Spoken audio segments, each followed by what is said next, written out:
I don't use axes often, so the Warped Axe was a nice reintroduction into the weapon class. It may look a bit funny, and I doubt many of you already have it in your inventory, but there are some rare infusion interactions with this weapon that we can make quite the nice build out of. At the Abandoned Coffin Site of Grace in Altus Plateau, immediately after the Ruin-strewn Precipice, you'll find two omens you can farm the weapon from. One is on top of a wagon, and you can hurl a kukri at him to bring him down to the ground. Farm these two for a while, and the Warped Axe will be yours. We have a fast moveset for the Warped Axe. When axe weapons come to mind, I rarely associate them with speed, but this is one of the faster weapons in the game. It's no dagger, of course, but you use both sides of the weapon in your attacks. You land hits in such quick succession that I was tempted to turn this into a successive attack power build. Perhaps I will do that in the future, with an axe that has an even faster moveset. The Ash of War for the build was Poison Mist. It is hiding in the Swamp of Aeonia, attached to a scarab that disappears if you get close. Simply throw a kukri or two and the scarab will expire. The Ash of War is a slow attack that puts poison on your weapon and rips a fat poison cloud right in front of you. I once again decided against using spells this run. This build has limited FP, and in the extended fights, you'll need to use Poison Mist a few times. Unless you bring a couple cerulean flasks along for the ride, you won't have enough for good old Golden Vow and Flame Grant Me Strength, but both have synergy with this build.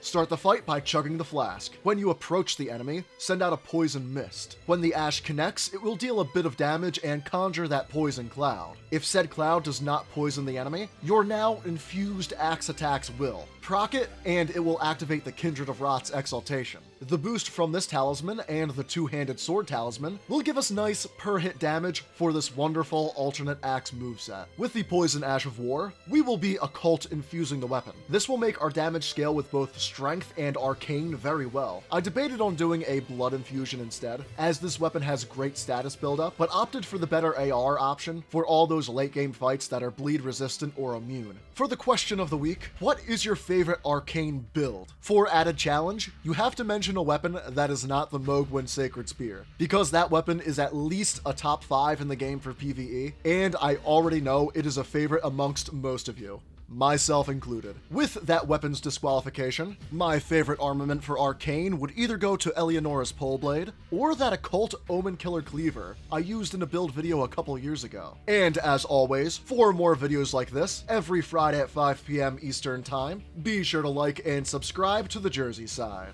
Our talismans for the build were the Dragon Crest Great Shield for 20% more physical damage negation, the Two-Headed Turtle Talisman for better stamina regeneration, the Two-Handed Sword Talisman for 15% more damage with the moveset, and the Kindred of Rot's Exaltation for 20% more damage after we inflict poison in the vicinity. Our tiers for the build were the Spiked Crack tier for more damage with our charged heavy attacks. I was debating on using the Axe Talisman, but I used light attacks as much, if not more, than the heavy attacks. The second tier was the Opaline Heart tier for 15% more damage negation. Our stats at RL 170 are 60 Vigor, 15 Mind, 30 Endurance, 54 Strength, and 59 Arcane, since we are occult infused. The Warped Axe is a weird weapon, and I probably would not have used it if it wasn't for a comment suggestion, so do keep those coming. If you want to try out the underused axe weapon class, and have a tad bit of time to spare to farm some omens, be certain that you give the Warped Axe a try.